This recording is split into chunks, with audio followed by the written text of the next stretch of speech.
This eHIV Review Patient Voices program is presented by DKB Med Radio. Barriers to quality HIV care for women.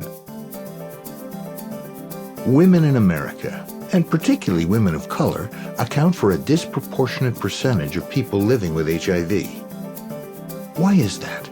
What barriers prevent so many cisgender and transgender women from getting tested for HIV? Why are so few offered, and why do so few accept prescriptions for PrEP?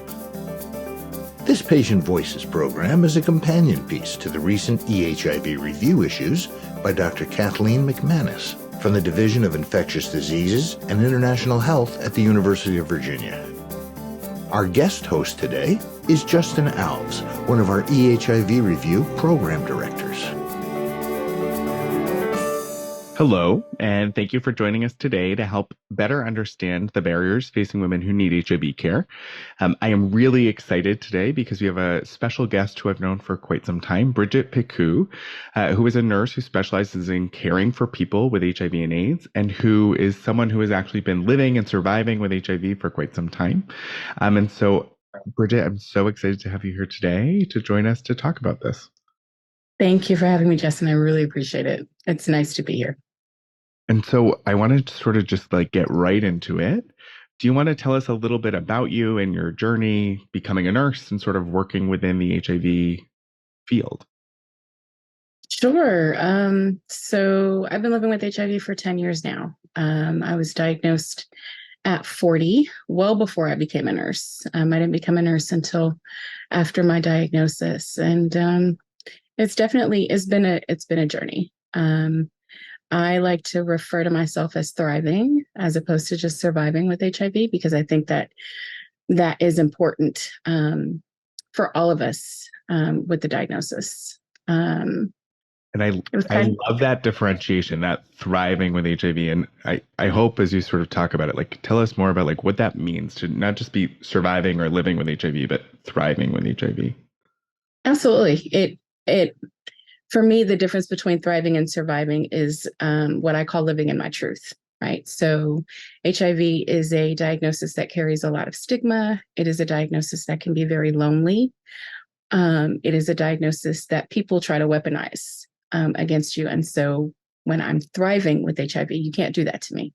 I'm living the best life that I possibly could, not in spite of my diagnosis, but with and because of my diagnosis.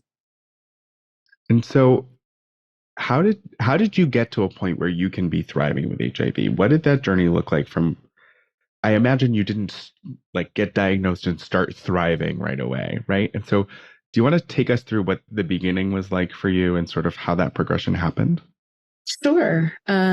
So I found out I was HIV positive actually on a fluke. I went to the doctor with a sore throat.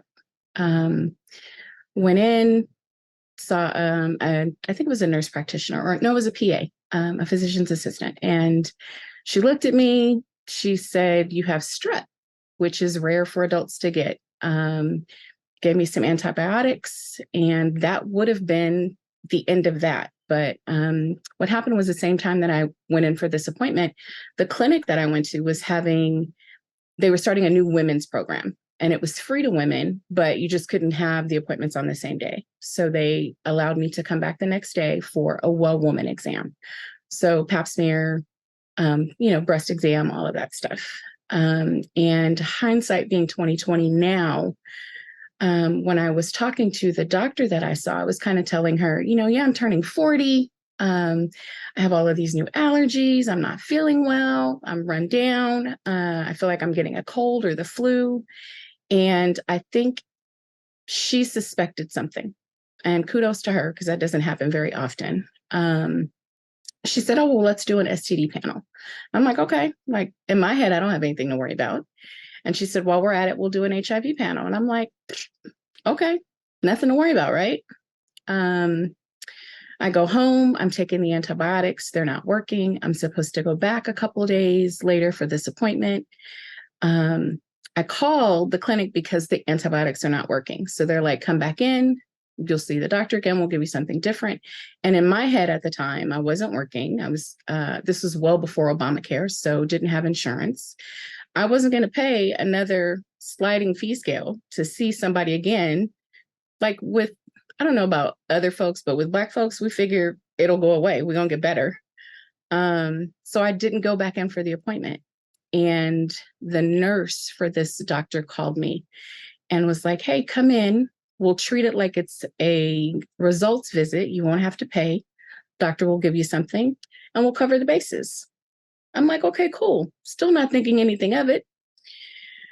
Can I just jump in and just ask, at that point, did you view yourself as a person at risk for HIV? And so this is actually one of those very subtle lessons for me in language and how we view people, right? So I wasn't at risk. I was not a gay man. I didn't have a substance abuse issue. I wasn't promiscuous, all of these things that people assign risk to. And yet here I am 10 years later. And I think that that's the problem with risk framing. And a lot of clinicians use risk framing. So if that doctor hadn't thought anything or hadn't suspected something or hadn't maybe been exposed recently to someone who had HIV or whatever the case was that made it click in her head, I could have gone in for that appointment and walked out of that office and not known anything and been very, very sick or very late in my diagnosis before I found out, which is unfortunately, that happens to a lot of women. We find out later in our diagnosis or when we're pregnant.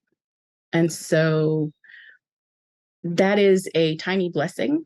And it's also a tiny lesson in not risk framing. Yeah. And so you get this call to come in, the nurse is going to give you a results visit, and you're like, it's just about the throat. Mm-hmm. Literally. Or at worst, I thought maybe there was something abnormal about my pap smear because I had an abnormal pap, previous in my past. And I sit down and she tells me that my pap smear is slightly abnormal, but nothing she's worried about. And then she starts flipping papers over. Like literally there's a folder and a stack of papers and she starts flipping paper and she's like, you're negative for chlamydia. You're negative for gonorrhea, negative for trick. And I'm like, girl, that's it. Like, why is there still a paper there? And she turns this paper over and tells me, we no longer look specifically for the virus. Testing has changed. We now do an antibody test. If the antibody test is positive, we run a secondary confirmative antibody test. And if those are positive, then you're thought to have HIV. And everything stopped. I could hear the clock ticking in the room. And she's still talking to me. And I'm literally hearing womp, womp, womp, kind of like, on Charlie Brown. I'm like, stop, slow down. Are you telling me that I have HIV? And she was like, yeah. And it blew me away. It's not something that I ever envisioned for my life. I knew what it was. I knew about it. I wasn't completely ignorant of it, but it absolutely was not something that I saw myself living with or having. So it's a lot. And you're right. It definitely wasn't like I found out my diagnosis and here I am thriving. Life with HIV is rarely A to B to C. It's usually A, B, maybe you go back to A again. Maybe you jump to C and back to A. It ebbs and flows. Mm-hmm. And so you get that diagnosis and then what happens? Do you immediately get into care? Are you like, great, I'm going to take the pills? Or do you go back to A? So first of all, when she gave me the diagnosis, she kind of like handed me the paper, asked me if there was somebody that she could call for me. And I said no. And she basically like handed me a box of tissues and kind of left the room for me to absorb my diagnosis, which is not something you should ever, ever, ever do.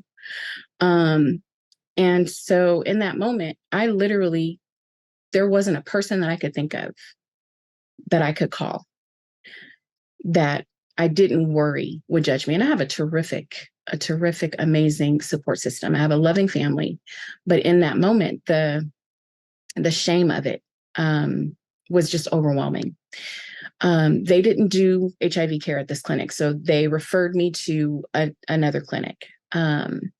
I go to this clinic, I'm seen by this male, slightly older white doctor who happened to be gay, and who I felt like couldn't care, like I was a number to him, is really how I felt in those first initial appointments. The staff was really nice. Everybody made it a point to tell me that I wasn't going to die, right? Like the first maybe 5 appointments, I'd come in and they'd be like, oh, you're not going to die, which is great. That's terrific. But how am I supposed to live? Like, what's my blueprint for moving forward with this diagnosis? And that's not an uncommon thread for anybody diagnosed with HIV. They tell you that you're not going to die, but they also don't tell you beyond taking your medication every day. They don't tell you how to live. So that first maybe 5 or 6 months of care were just a blur. And I don't feel like they were particularly helpful for me. I found a little like going through the motions kind of a thing of like, this is what I'm supposed to do.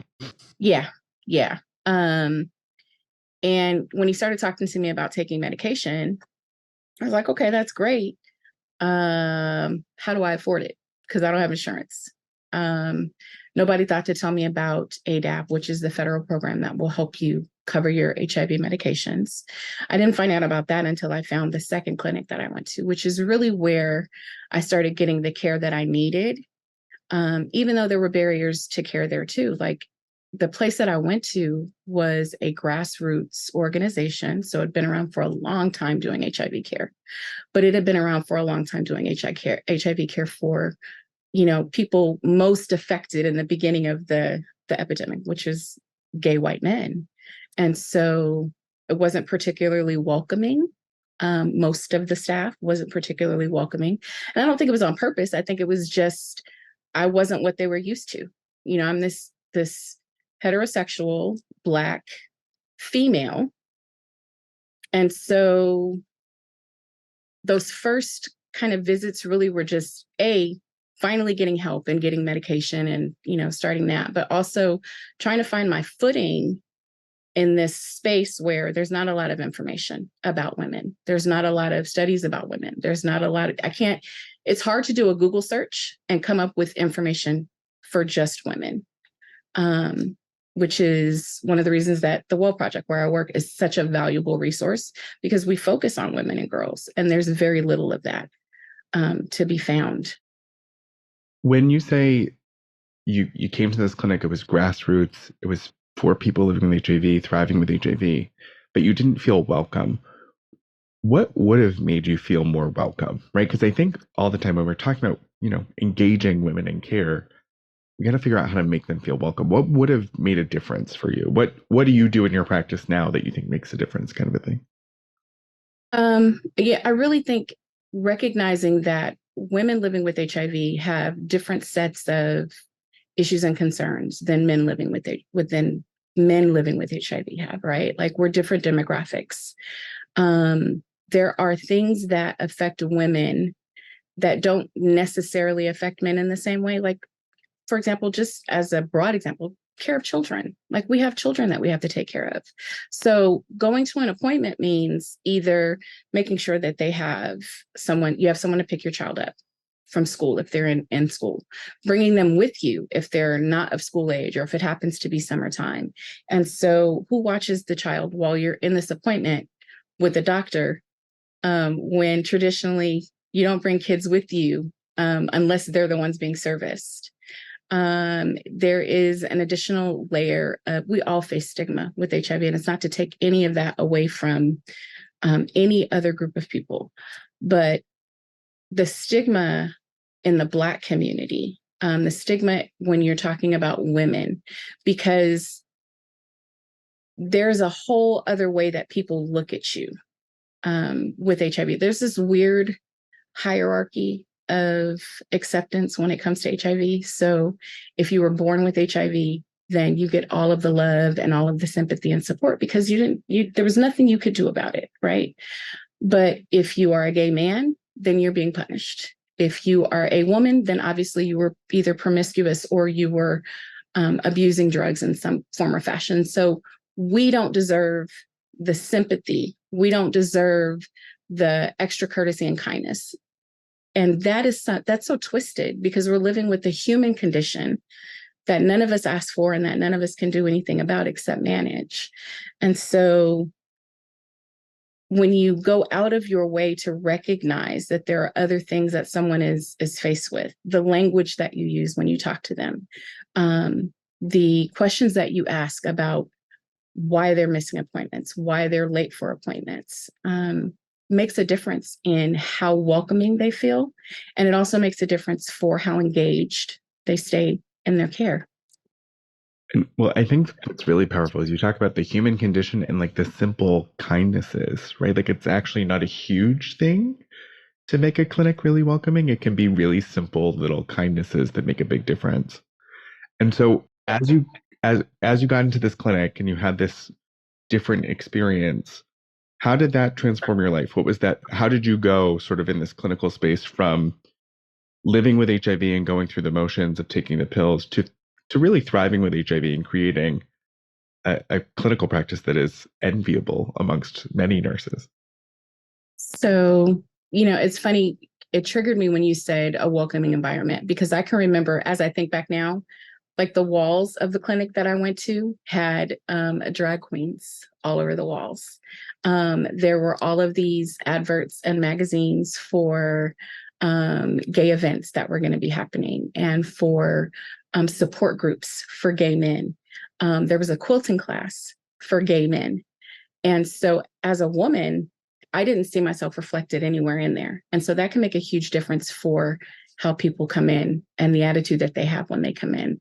But for me personally, my first visit there, I was a bundle of a whole hot mess, because I finally realized that I was actually going to get some help. Somebody was going to help guide me and direct me. I'm getting emotional, sorry. The first nurse practitioner that I saw knew nothing about dealing with an emotional woman. I feel so bad for him now thinking back on it, because I was just bawling. But he had the wherewithal to go and find me a psychiatrist to talk to, who helped calm me down, who I developed a therapeutic relationship with because of conversations that we had, and because I felt accepted, and because I felt like they really wanted to help me. And so through that relationship, I went back to nursing school after my diagnosis. I really was at a place where I didn't have anything else. I needed to figure out something. I wasn't working. I was running out of money. And so I got involved in a program which retrained veterans, which I was.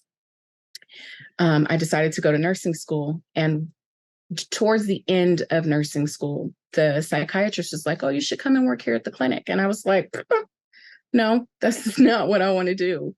I intended to be a hospice nurse. That's what I wanted to do.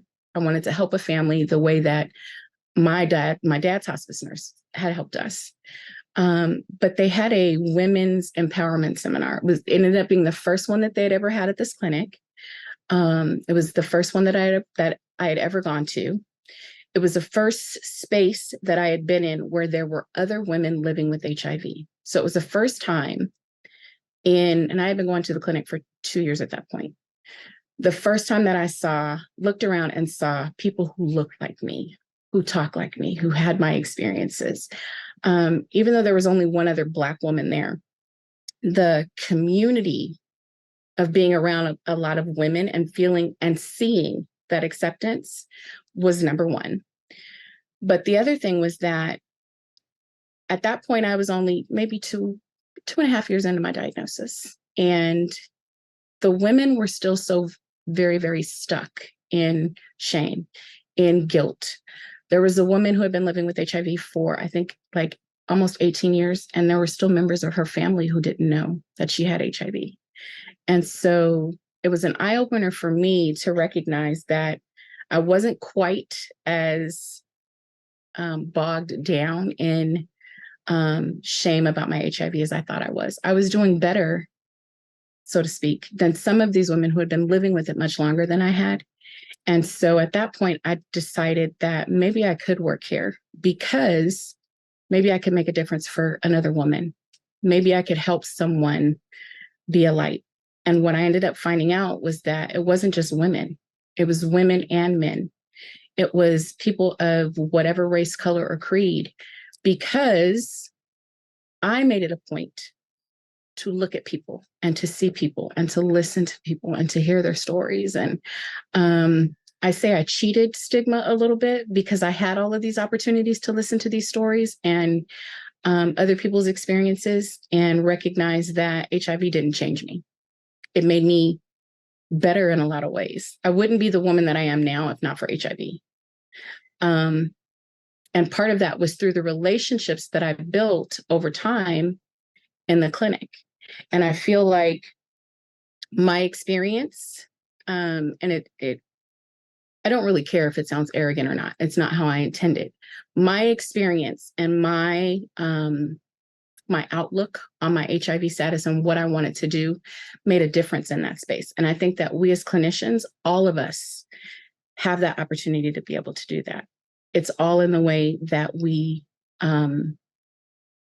talk to each other, the way we talk to our patients, the way we talk to our clients, the way that we relate to them. When we remember that there is a life, there's a whole entire life being lived behind a 3 or 4 letter acronym. It's not just HIV, it's a life with HIV.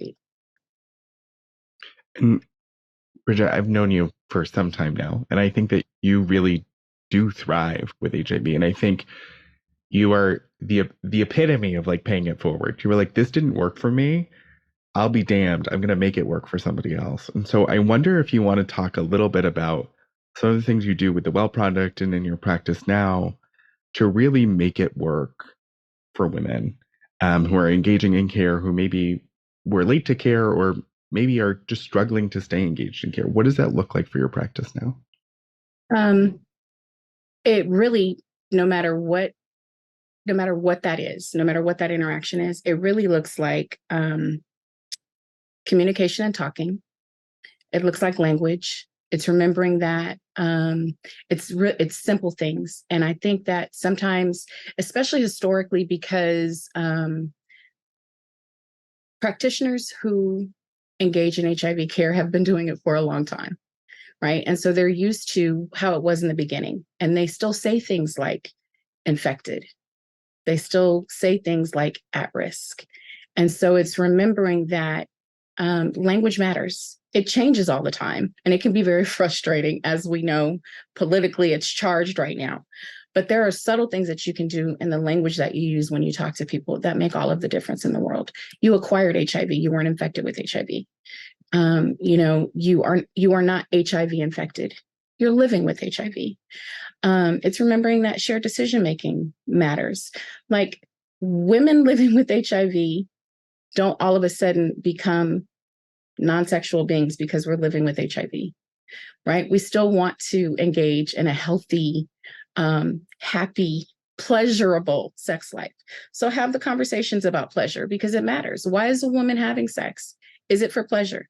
Is it for survival? Is it because, she's couch surfing? Does a woman want to have children?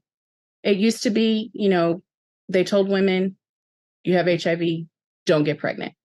That's changed now, because we know that the dynamics and the way that the medication works have changed. The way that the medication works has changed. But that also extends now into breastfeeding, right? So there is less than a 1% chance that a mother who is a parent who is virally suppressed can pass HIV on to their infant. So have those conversations. Be informed about the fact that that's true, right? We use implicit bias sometimes when we're talking to people because we think traditionally it's always been this way and it shouldn't be that way. But when it comes to the 1% thing, this is the example that I really like to use. A friend of mine said it to me once and it clicked. So there's less than a 1% chance that a mother who is virally suppressed can pass the virus on to their child. And people say, oh, but it's still 1%. But yet and still, things like birth control are only 99%, and that's okay, right? We don't say, well, there's still a 1% chance. We say this 99% protects you. So why then is that same grace not extended to a parent who wants to breast or chest feed, right? And so a child acquires HIV. I am living proof that it's not the worst thing that could ever happen. Do we want to avoid it? Absolutely. But do we want to give women the autonomy to make decisions about their body and about their life and about their children? Absolutely, we should. And I think you bring up this wonderful point, even in a bigger picture, and you mentioned this, is it's the collaborative decision making, right? And really thinking about, I'm a family nurse practitioner. I take care of people who are pregnant. I take care of people who are breastfeeding. And it's the conversation about you are the best person to make decisions about your life, right? And so how can I give you information and how can we come to this decision together and work together? And I think that's such a powerful message. And I've said this before to you, and I will say it again. I think you are so powerful in sort of the way you speak about these issues because you come at it from these two different lenses as both a consumer of services and as a fierce provider advocate. And so really thinking about how do we leverage I call it like insider trading knowledge. Like how do we use that sort of insider knowledge to make better systems? Yeah. Because I try to be solutions focused. So I want to give you the last word because I think that that's appropriate. If you had like one or two things, maybe top three things that you wanted people to really take away about caring for women who have HIV so that they are thriving with HIV and not just sort of living with HIV, what would those like top three things be? Okay. That's really good. And I like that. No pressure at all. Yeah. So one is the shared decision making. Talk to women. It doesn't matter what your perception of who they are based on where they live or how they look or how they talk. Have a conversation with them.